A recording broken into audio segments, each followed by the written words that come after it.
Ok, salut à tous. Petite vidéo sur le MASEF. J'avoue, je me suis un peu touché pour faire cette vidéo. J'ai pris un peu de temps, mais j'étais pris un peu par le stage et j'avais pas capté que les inscriptions c'était maintenant, donc je le fais.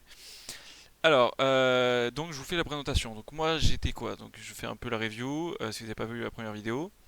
Première année, j'ai fait mon M1 Matapro à Dauphine. Et ensuite, j'ai fait mon M2 à Dauphine et le master MASEF où la fiche de présentation est celle-ci, donc c'est mathématiques de l'assurance, de l'économie et de la finance. Je vais faire un peu une review de un peu mon point de vue des cours, mon ressenti, etc. C'est peut-être un peu décousu, ça va peut-être prendre un peu de temps, mais j'espère que ce sera un peu ok et écoutable. Donc, faut savoir que ce master-là, c'est un master qu'on va appeler quantitatif et aussi axé pas mal sur la recherche. Si on va ici, donc forme, les mathématiciens, blablabla, aux techniques mathématiques, poussées, etc., etc. Et à forte composante quantitative dans l'industrie. Ça veut dire quoi? Ça veut dire qu'en fait, c'est un master de finance, mais un master qui est vraiment poussé vers les maths. C'est-à-dire que globalement, contrairement à d'autres dans la finance, vous êtes vraiment fort au niveau des maths, et c'est vous qui allez derrière faire les modèles mathématiques de risque, etc. Euh, donc c'est ce point-là, donc c'est un master qui du coup demande pas mal de bases en mathématiques et d'être pas mal au niveau mathématique, surtout au niveau des probas. Si vous arrivez les mains dans les poches, malheureusement, ça va être compliqué. Et dans les masters quantitatifs, pour nommer les trois grands masters quantitatifs, peut-être que j'en oublie. Alors le premier, ce serait Al-Karoui, à Jussieu. Le deuxième, ce serait le M2MO, donc le Lorelli. Et ensuite, j'imagine que le MASEF arrive en troisième position. Je crois pas qu'il y en ait beaucoup d'autres qui soient très renommés. Voilà. Euh, donc le MASEF fait pas partie du top 1, mais il reste, à mon point de vue, pas si mal. Euh, mais on va pouvoir en discuter. Alors, donc, si vous comptez apply à cette formation, je vais passer en revue un peu les cours que j'ai eus et que vous pourrez assister. Alors, quand vous arrivez, il faut savoir que on vous donnera une fiche comme ça. Donc vous avez 2 semestres, comme d'habitude, avec 3 cours fondamentaux obligatoires au premier semestre et un au second. Tout le reste, ce sont des cours euh, qui sont pas obligatoires, mais vous devez en prendre quand même un minimum. Donc là, vous devez prendre au minimum 2 cours parmi, bah, c'est, je sais pas, une dizaine de cours là. Et au deuxième semestre, puisque vous avez moins de cours fondamentaux, vous devez en choisir 4. Ok, donc ça c'est pour avoir le bon nombre de CTS. Voilà, ce qui veut dire que vous pouvez prendre un nombre minimum de cours si vous voulez ne rien foutre de l'année, vous pouvez. Ou au contraire, vous pouvez ajouter des matières. À savoir que, bon, ils vous le diront, mais vous n'êtes pas obligé. Admettons que voilà, vous avez changé d'avis, normalement ils sont assez cool là-dessus, vous pouvez changer. Pas trop tard, mais en théorie vous pouvez. Euh, ok, donc je passe en review, donc je me suis mis une petite note. Ok, donc première matière obligatoire, Calcusto. Donc je vais faire un peu un parallèle entre ceux qui viennent du M1, Matapro ou pas, et ceux qui viennent de l'extérieur. Donc Calculsto, globalement, c'est vraiment rentrer vraiment dans le calcul stochastique par rapport à ce que normalement vous avez vu en M1. Donc c'est vraiment plus poussé sur les martingales et tout ça. Il y a pas mal de preuves qui sont faites. Le cours est pas très dur, mais il faut le travailler. Le prof est très bien, si c'est toujours Justin Salès qui le fait. Il est vraiment super en CM. En TD, vous aurez Julien Poisa, qui est cool aussi, mais c'est vraiment le cours, le CM qui est intéressant. Vraiment hyper cool, hyper intéressant. Vous êtes obligé d'y passer, mais honnêtement, s'il y a bien une matière à travailler, c'est bien celle-ci. Elle n'est pas très dure et c'est un peu la base de tout ce que vous faites en quantitatif. Pour faire n'importe quoi, bah, il y a un moment où va y avoir du calcul sto. Il y a peu de chances qu'il n'y en ait pas. Deuxième matière, contrôle sto. Et là, vous prenez une claque direct. Dur. C'est dur, dur, dur. Donc c'est fait par Cardaliaguet et Bergot en TD. Pierre Cardaliaguet en CM. Donc lui c'est un monstre des maths et il va vous faire ce cours et honnêtement je me suis pris une claque. Vous arrivez déjà, vous comprenez rien. Bon, en vrai je caricature un peu. Si vous travaillez vraiment la matière, vous pouvez saisir des trucs, mais c'est vrai que c'est assez compliqué. L'examen était hyper dur, même des gens hyper forts, dont Grégoire, je lui passe le bonjour,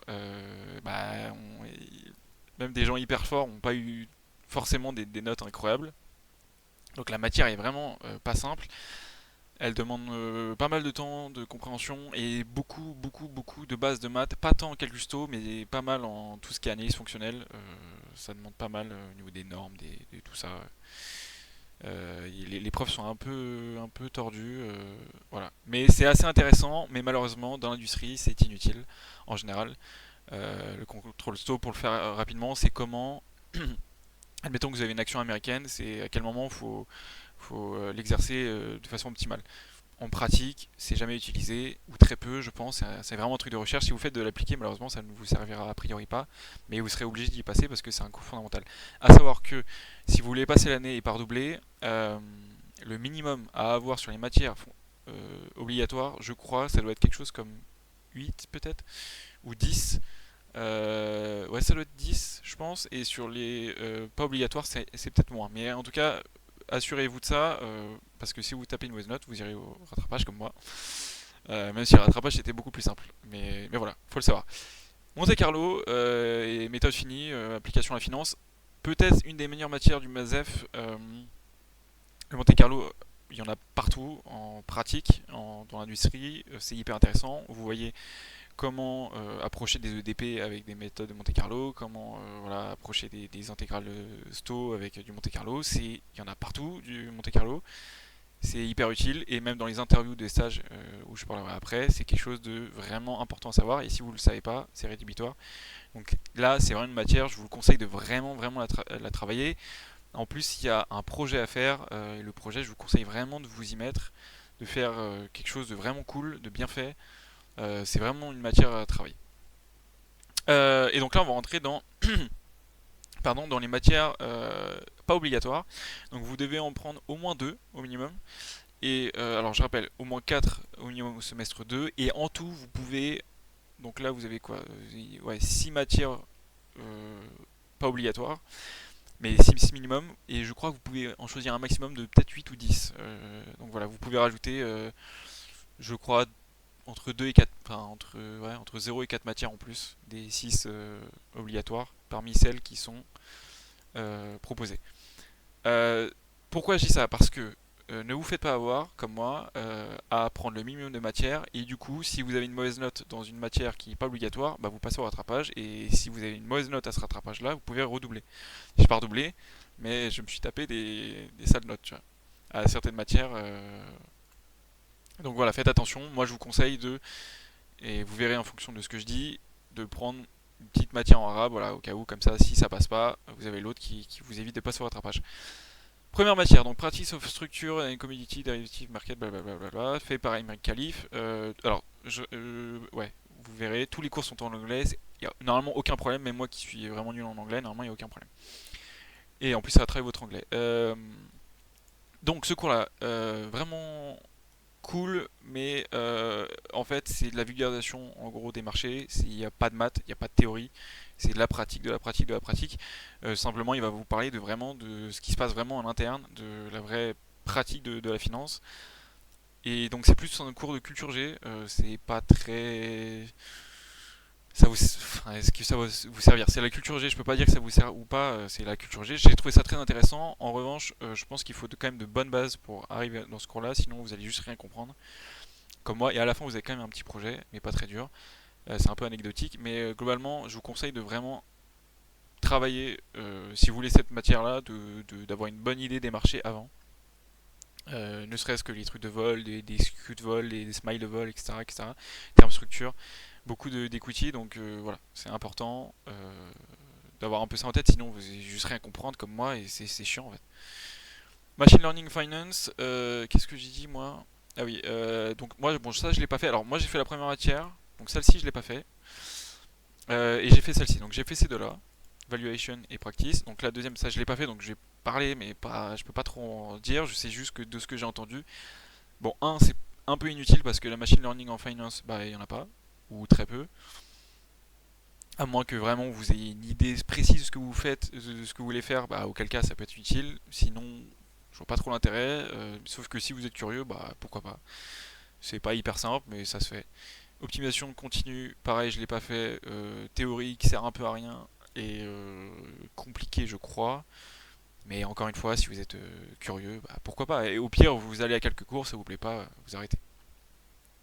Valuation of Financial Assets and Arbitrage. Donc ça, en pratique, enfin en théorie, plutôt en pratique, ils vous disent ouais, en fait, c'est un cours pas obligatoire, mais en pratique, vous devez le prendre. Ils ont pas tort, mais si vous venez du M1, je trouve que c'est inutile parce que vous refaites globalement ce qui a été fait en mouvement brownien au niveau des portefeuilles, peut-être un peu plus compliqué, mais tout ce qui est arbre et tout ça, je sais pas, je trouve pas ça hyper utile. C'est sympa, mais honnêtement, prenez-la, mais si vous voyez que ça vous fait chier, arrêtez et prenez autre chose. Alors, deuxième matière ensuite, c'est Jump Processes. Euh, ça, alors, c'est une continuation des processus de saut. Donc là, vous allez plus vous réserver aux lois de poisson, j'imagine, mais à tout le reste. Peut-être un peu de Hawks et tout ça.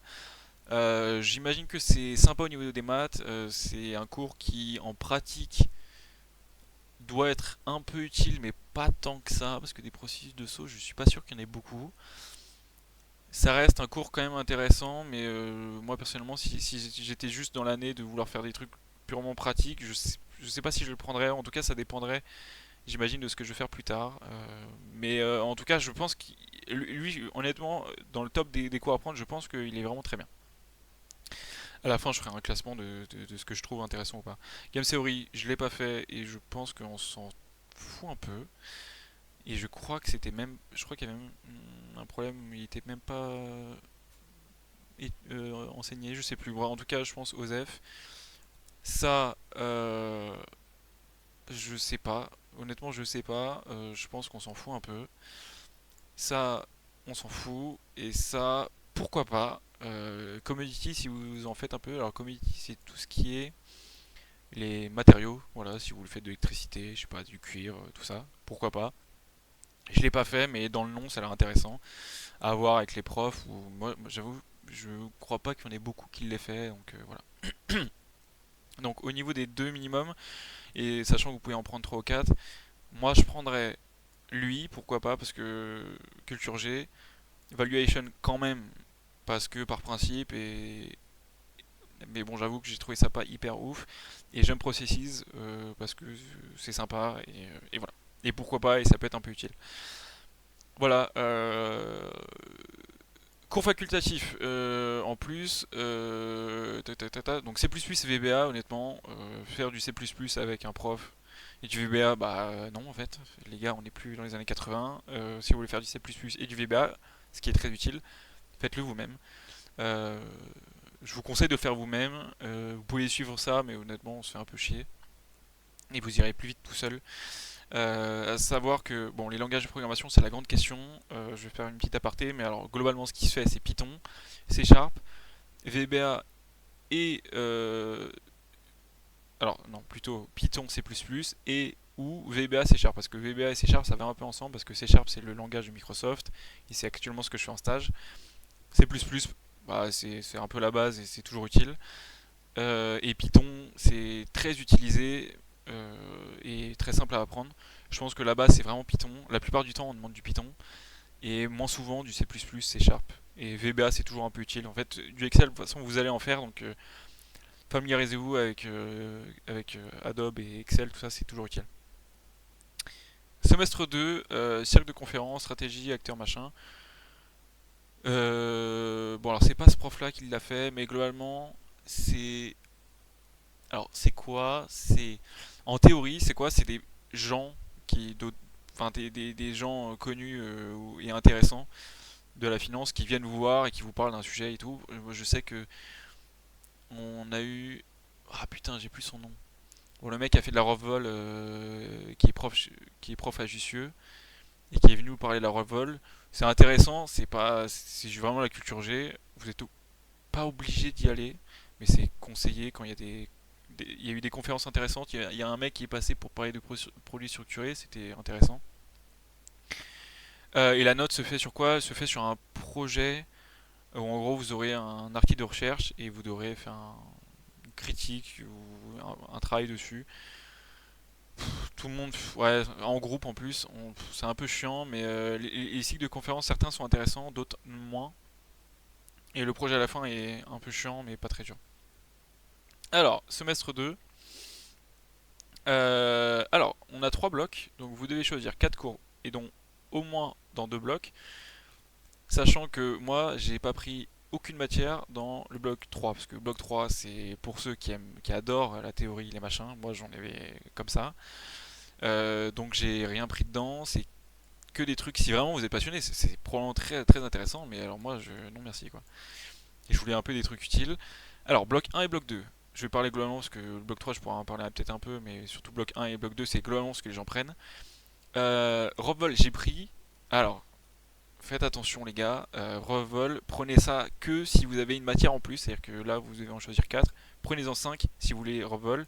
Et considérez Rockvol comme un truc marrant, tu vois. Parce que c'est dur de zinzin. Même en ayant travaillé, il y a des gens qui sont tapés des sales notes de fou chez le rattrapage.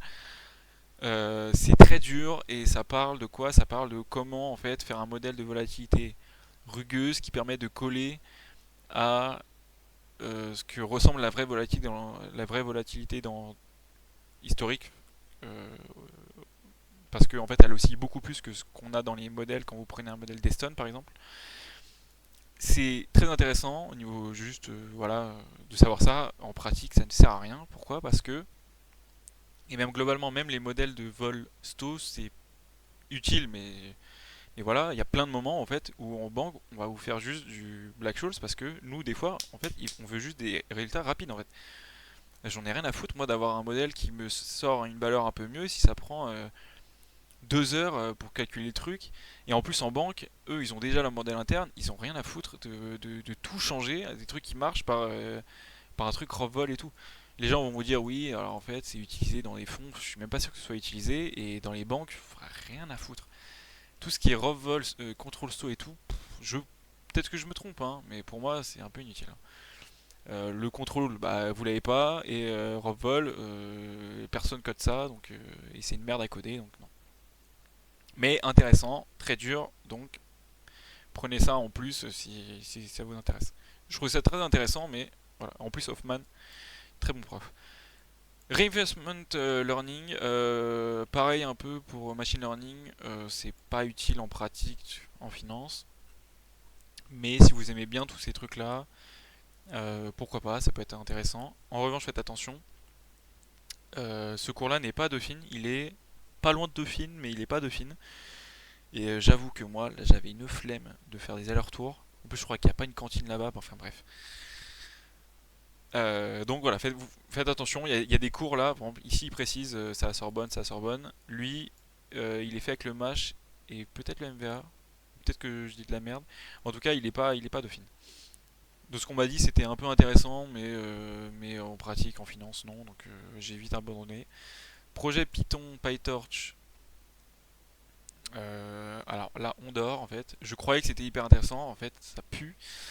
Ce globalement, enfin, vous allez faire juste un projet avec des réseaux neuronaux, enfin des modèles d'apprentissage. Nous, on a fait des transformers, des réseaux neuronaux, des LTSM et LTSM.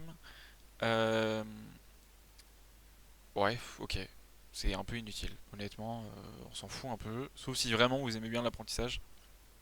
Parce qu'en fait, vous pouvez faire de la finance, mais vous pouvez aussi, si vous voulez, vous pouvez choisir que des matières pour faire de l'apprentissage, du machine learning, tout ça, tu vois.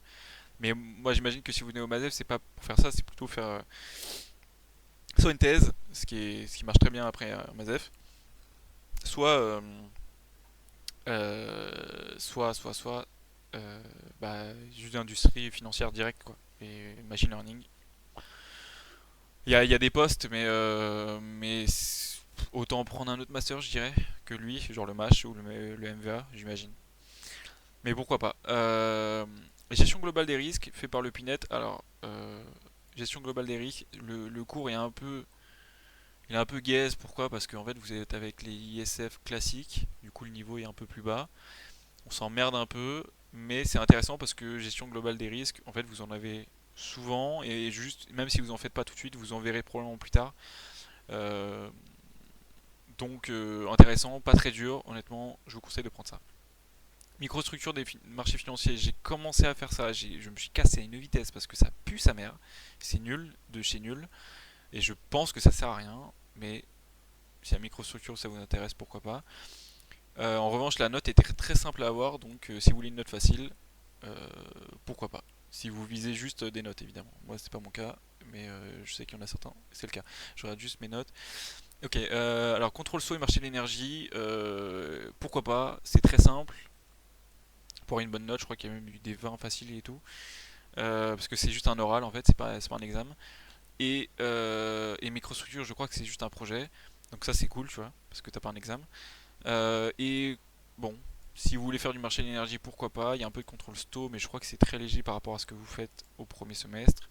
J'ai pas pris ça, on m'a dit que c'était sympa et que tu avais une bonne note facile, donc pourquoi pas.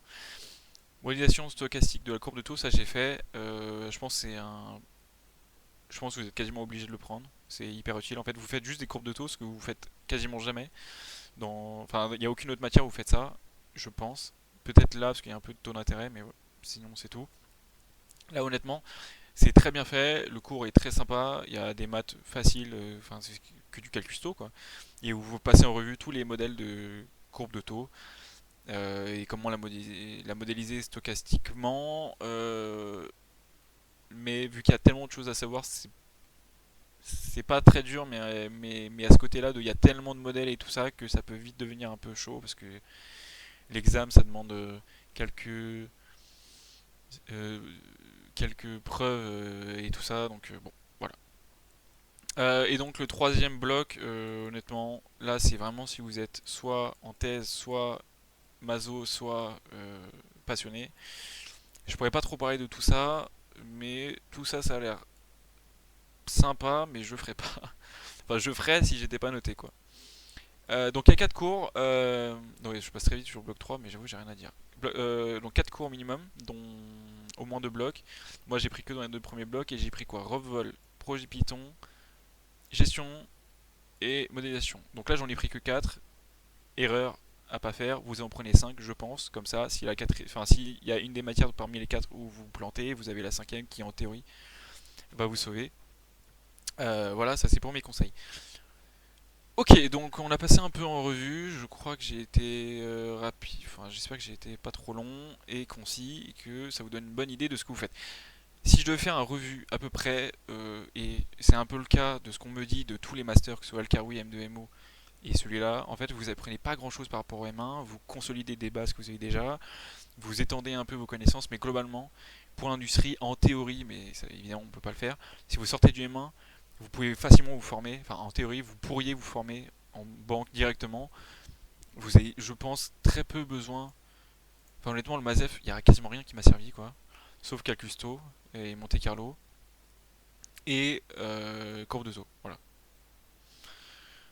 Tout le reste c'est pas très utile, mais ça c'est un peu partout en fait. C'est un peu, c'est comme ça, on n'y peut rien. Qu'importe, c'est pas lié au master, je pense que c'est tous les masters c'est comme ça. Vous avez plein de matières, une profusion de master, enfin une profusion de matières, mais finalement dans l'industrie vous n'avez pas besoin de grand chose, ou alors vous formez déjà sur place. Donc en fait ce que vous allez faire, vous allez apprendre sur place, donc c'est comme ça. Donc c'est pour ça que j'avoue j'ai pas été très motivé cette année, je me suis fait chier comme pas possible, donc j'espère que vous aurez une bonne classe, sinon ça va être pire. Et voilà, c'est pour ça que j'ai pas eu des notes incroyables. Voilà. Donc si ouais, petit truc à dire. Je sais qu'il y en a dans ma classe, il y en a un qui a fait quoi? Il a cherché à avoir des très bonnes notes et ensuite il a refait un master à l'étranger parce que lui il voulait travailler à l'étranger. Il a fait l'impérial, enfin il va faire l'impérial à Londres, je crois, enfin en Angleterre. En gros, tout ça pour dire que c'est possible de d'avoir de très bonnes notes au Mazef si vous travaillez, parce qu'il y a des matières qui sont pas très dures. Vous pouvez facilement prendre des matières à la fois qui vous plaisent et à la fois qui sont simples à réussir, et avoir une bonne note et éventuellement faire un autre master parce que c'est le moment en fait où souvent les gens hésitent à refaire un master parce que c'est qu'un an et ils peuvent faire autre chose. Refaire un master de quantitatif, je vois pas trop l'intérêt, mais si c'est à l'étranger, pourquoi pas. Refaire un master en France, je sais pas. je pense que ça vaut mieux de faire une année, enfin une année directement dans une boîte quoi. Ok, bon, maintenant on va parler un peu des stages, à moins que j'ai des trucs à dire. Mais je crois que c'est tout. Ouais. Donc on va parler des stages. Là, c'est la grande question et c'est ma grande peur. Honnêtement, c'est le seul truc qui m'a fait peur de l'année. C'était de ne pas se trouver un stage. Et cette peur, c'est un peu chez tout le monde. Et alors, en fait, le monde des stages, en quantitatif en tout cas, c'est compliqué. Pas que lié au MASEF, mais un peu parce que vu que le MASEF est qu'en troisième position, bah, vous passez pas toujours en premier par rapport aux autres masters. Euh, mais si je devais retenir une chose, c'est que si vous avez déjà une expérience, c'est ce qui compte, je pense, le plus. C'est ce qui va vous. Parce que même j'ai des potes au El Karoui qui se font en fait refuser de plein de stages, c'est-à-dire que vous envoyez un mail de stage, enfin voilà, je postule machin, et vous avez juste un non. Voilà. Ça, c'est globalement votre quotidien, vous allez avoir ça, vous allez avoir peut-être un 90% de non, tu vois, ou 95. Mais ça, c'est pas lié qu'au Mazef, tu vois. Il y a des gens au El Karoui et au NEMO, si vous n'avez pas de première expérience, des fois, bah, vous passez pas parce que derrière, il y a des mecs qui viennent d'école d'ingé, qui ont déjà fait des stages, etc. Ce qui est évident, ils ont une première expérience et tout. Donc je pense que vraiment, vraiment, s'il y a bien un truc à retenir, c'est pas tant un problème du MASEF, mais c'est vraiment un problème de première expérience. Si vous pouvez pendant le M1, ou si vous venez d'un autre M2, et que vous pouvez faire un master à peu près lié au milieu financier, etc., c'est un gros plus. Un stage en Kant, un stage en sales, un stage en, que sais-je, un truc en finance un peu maths, quoi. Même si sales, bon, c'est pas très maths, mais voilà, on s'est compris même en trader, enfin tout ça. Donc ça c'est vraiment, je pense, hyper intéressant. Moi j'avais pas de première expérience, et la plupart n'en ont pas, quoique certains si. Et donc on voit bien la différence. Mais bon, si vous vous battez, vous l'aurez vos stages. Mais c'est vrai que ça peut faire très peur. Donc je vais vous donner quelques conseils après être passé par là. Et donc là, je pense que c'est la partie même peut-être la plus intéressante. Parce que généralement c'est un peu flou la recherche de stage. Donc, alors, quand vous arrivez, donc globalement, vous pouvez postuler à quoi en quantitatif? Là, je parle pas qu'au MASEF. Globalement, vous pouvez postuler à peu près plein de choses. Pourquoi? Parce que les maths que vous faites sont globalement assez variées et ont des applications assez diverses. Même pas qu'en finance, en fait, vous pouvez faire ce que vous faites là, vous pouvez le faire dans des boîtes de pharmacie, de pharmacie, plutôt de l'industrie, de l'industrie pharmacologique, etc. Enfin, ou même en médecine, enfin, j'imagine, tu vois. Euh, mais globalement, les grands pans du métier, c'est quoi? C'est quant analyste. Et là, des quant analystes, bah, il y en a plein. Il y a quant crédit, il y a quant fixed income, et, euh, et enfin, et ça, il y a les quant delta one, etc. Euh, donc ça, c'est le gros du truc. Ensuite, vous avez quant research. Quant research, c'est vraiment pour les gens qui sont chauds en maths et qui vont pas travailler qui vont travailler dans l'industrie, mais qui vont faire de la R&D en banque, par exemple. Donc ça demande vraiment un niveau de maths quand même poussé, mais vous pouvez, hein. Il y a des gens dans ma promo qui ont eu des stages de quant research. Ensuite, vous avez quoi? Ensuite, vous avez ça. Ensuite, vous pouvez éventuellement essayer de faire trader. Vous pouvez, même si c'est pas exactement ce à quoi le master prépare, mais en soi, vous pouvez. Je pense que vous pouvez faire sales. Et quoi d'autre? Il doit y en avoir d'autres. Ouais, si vous avez tout ce qui est structuration, structureur, voilà. Donc là, il y a vraiment beaucoup de métiers qui pourraient vous plaire. Structureur, c'est tout ce qui est faire des produits structurés, faire les modèles, etc. Quant analyse, c'est globalement faire du risque. Quant research, c'est faire de la R&D. Trader, bah, trader, sales, et voilà. Vous pouvez postuler à quoi? Globalement, il y a plusieurs organismes ou institutions en tout cas qui vous permettent de faire ce genre de stage. Donc il y a les banques évidemment, les plus connues, banques d'investissement pour faire quant, trader, structureur, blablabla. Bla bla bla. Les grandes banques connues, bah, c'est BNP, SG, Crédit Agricole, tout ça. Euh, Évitez tout ce qui est banque postale, tout ça, parce que voilà. Euh, et ensuite, vous avez aussi les cabinets de conseil. Donc c'est là où je fais mon stage actuellement. Je vais peut-être en parler un peu à la fin. Et vous avez quoi d'autre? Vous avez les fonds d'investissement, mais ça c'est très dur à avoir parce qu'il faut un très bon niveau. Et pas vraiment en maths, mais enfin pas vraiment, pas vraiment en calcul STO, tout ça, mais plutôt en stats. Et vraiment juste être bon en maths. Globalement, être une brute en maths, ça permet éventuellement de passer les entretiens, mais vraiment, si juste, faut juste être bon en maths. Il n'y a pas de master qui, je pense, prépare spécialement à ça. C'est pour ça que en fonds d'investissement, je pense que vous avez beaucoup de parcours différents, des gens qui viennent de thèses, de physique, des gens qui viennent de thèses, de je sais pas quoi, d'aéronautique, des ingénieurs, des mecs qui ont fait des masters de finance, d'autres non. Voilà. En fait, eux, ils cherchent un peu différemment, ils cherchent vraiment le mec chaud et tout. Mais c'est très dur à avoir, mais c'est comme ça, ils cherchent que les meilleurs. Mais si vous êtes parmi les meilleurs, bah pourquoi pas, hein, on sait jamais. En tout cas, je vous souhaite, si c'est ce qui vous plaît. Et globalement, j'ai fait un peu le tour. Donc, au niveau des banques, il faut savoir qu'il y a soit les américaines, soit les françaises. Même si vous voulez travailler en France, par exemple. Les banques américaines ouvrent beaucoup plus tôt et ils ont un processus de recrutement qui est un peu différent. Donc, eux, ils vont recruter hyper tôt. Genre, vous pouvez déjà postuler en septembre, octobre, novembre, décembre. Et globalement, un peu après, ça s'essouffle un peu. Genre, février, il y a un peu plus rien. Et c'est l'inverse pour les banques françaises. Elles commencent à ouvrir peut-être en février-mars jusqu'à juin. Et donc c'est pas rare en fait d'avoir des gens qui trouvent un stage en fin avril en banque française. Voilà. Et les cabinets de conseil, je sais pas. Je sais pas trop comment ça ouvre. Je pense pas qu'il y ait de période particulière. Euh, ok, donc voilà, ça c'est pour les stages. Donc, j'ai dit quoi? Oui, donc ce que je conseille, c'est quoi? C'est que globalement, ce qui permet de marcher, c'est en fait de postuler un peu à tout ce qui peut vous plaire et moins vous plaire, parce que ne serait-ce que passer l'entretien, ça vous permet d'engranger de l'expérience. Et en fait, les premiers entretiens, sachez que vous les raterez, c'est comme ça. Euh, et c'est pas grave, il y en aura d'autres. Mais c'est pour ça que faut pas hésiter à vraiment postuler beaucoup dès le début, à un peu à tout. Postulez déjà aux gros trucs et ensuite n'hésitez pas à postuler aussi à des choses un peu moins connues. Euh, et n'hésitez pas entre élèves à partager les offres de stage, etc. Il y a certaines offres de stage qui sont filées par le MASEF, mais pas tant que ça. Donc voilà. Donc postulez tout, etc. Pour les entretiens, comment ça se passe? Alors les entretiens, souvent, vous avez une partie de maths et une partie de programmation. Souvent, c'est du Python. Alors le Python, vous ne faites pas avoir, il n'y a pas besoin de savoir coder des trucs de zinzin, il faut juste être juste bon en Python et connaître toutes les structures de base, et globalement l'idée c'est que vous arrivez et le mec va vous dire bah voilà, j'ai je sais pas 30 livres avec je sais pas des relures avec A, B, C machin, etc. Trie-moi les trucs et compte-moi les trucs avec un algorithme rapide et dis-moi voilà c'est quoi la complexité de ton algorithme, etc. Et si tu trouves pas le mieux, il va te dire bah, est-ce que tu peux pas trouver mieux, etc.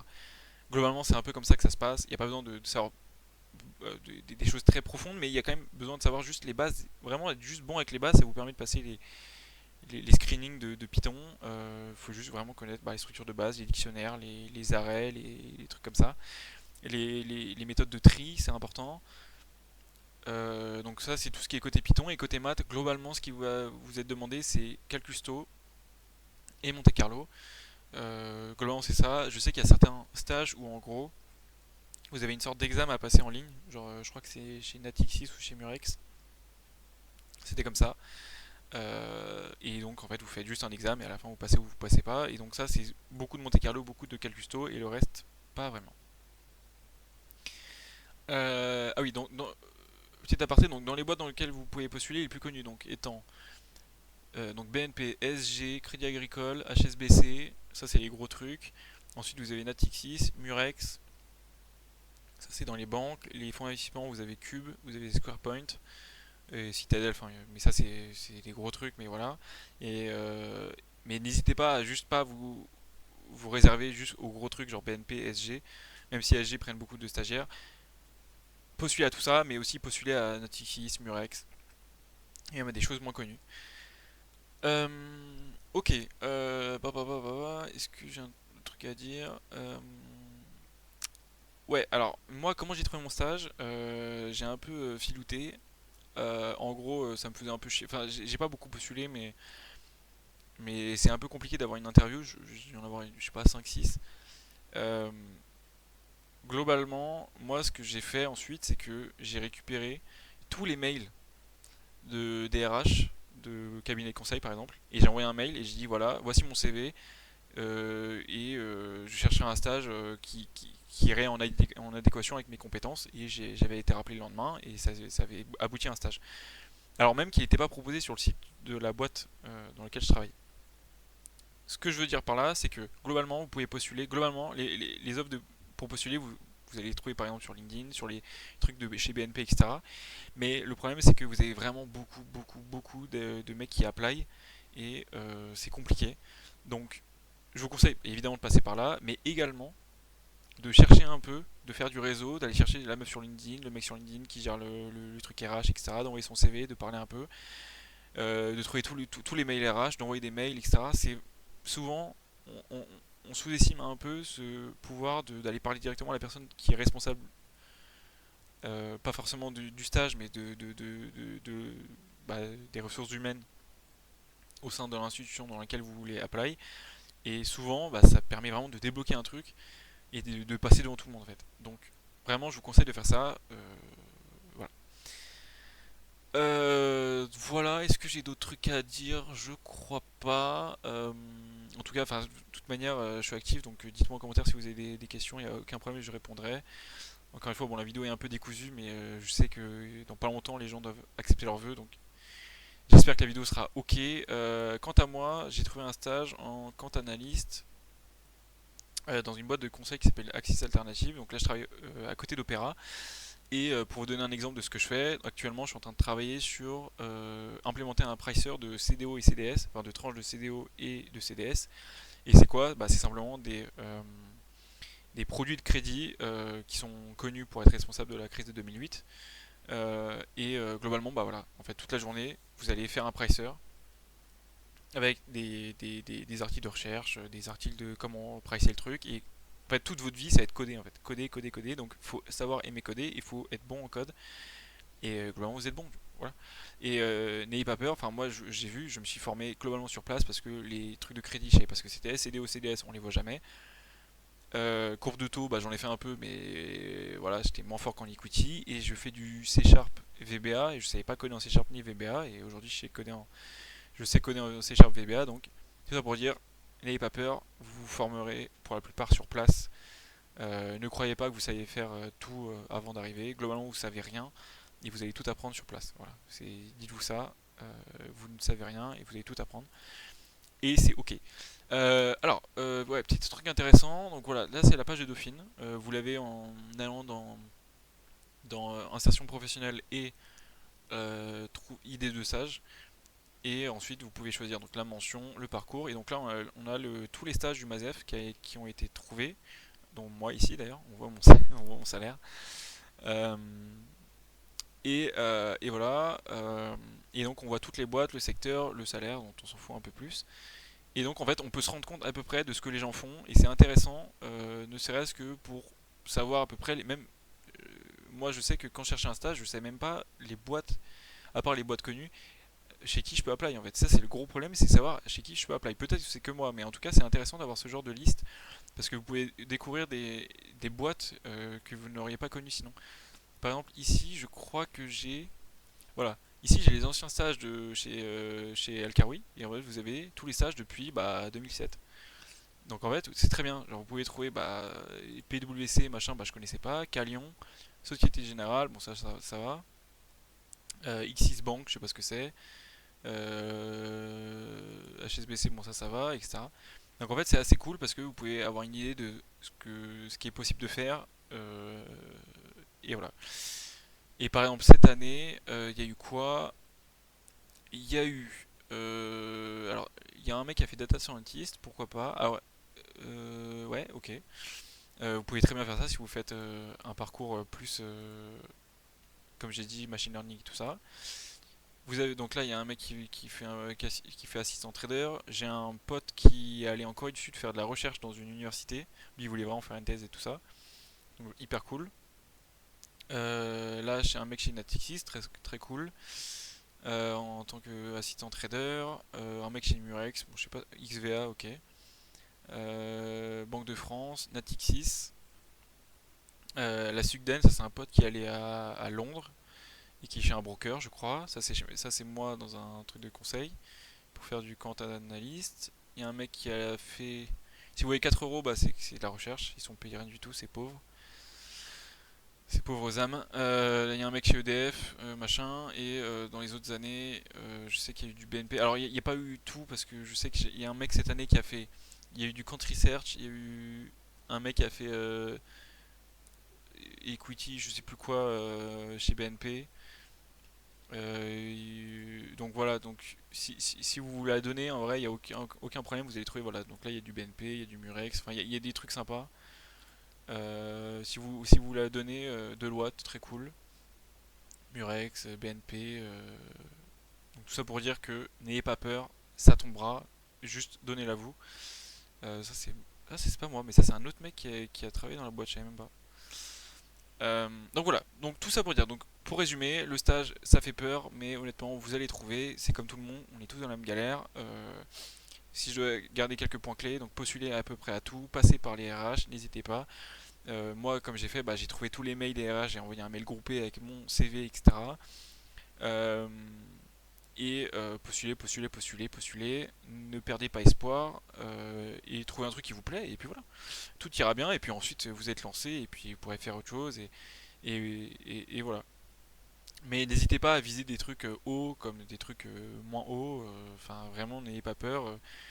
Et, et vraiment, dites-vous bien que c'est pas grave si vous ratez les premiers entretiens parce que c'est normal. On passe tous par là, on rate tous les premiers et ensuite euh, ça ira mieux. Voilà, bon, je vais pas m'éterniser parce que ça fait quand même pas mal de temps. J'espère que ça va au niveau du micro et tout ça. Désolé encore, j'ai pris un peu de retard parce que j'avais un peu la flemme et voilà. Mais toujours est-il que n'hésitez pas à poser des questions en commentaire, j'y répondrai dans la minute. Aucun problème si vous voulez des points que je peux préciser, des points que j'aurais oubliés. Et éventuellement, je peux, si ça peut intéresser certains, faire des vidéos où je fais des petites résolutions d'exos de maths, etc., des exos classiques. Voilà, ça c'est possible. Des petites corrections de machin, j'en ai plein à faire. Peut-être ça peut être cool à faire. Voilà, je crois que c'est tout. Vidéo un peu longue, mais voilà. Et si vous postulez au Mazef, bah écoutez, j'espère que ça se passera bien. Normalement, a priori, ça devrait bien se passer. Si vous la donnez et que vous foutez quelque chose, contrairement à moi, bah, vous aurez de très bonnes notes sans souci. Voilà. Ouais, petit point pour ceux qui veulent faire des thèses, c'est très bien le Mazef aussi. Vous serez accompagné, tout ça, c'est très cool. Voilà. Je vous remercie et puis voilà, bonne chance pour cette année, bonne chance pour les stages, bonne chance pour les inscriptions dans les masters. J'espère que vous aurez ce que vous voulez. Et on se retrouve peut-être pour une prochaine vidéo, qui sait.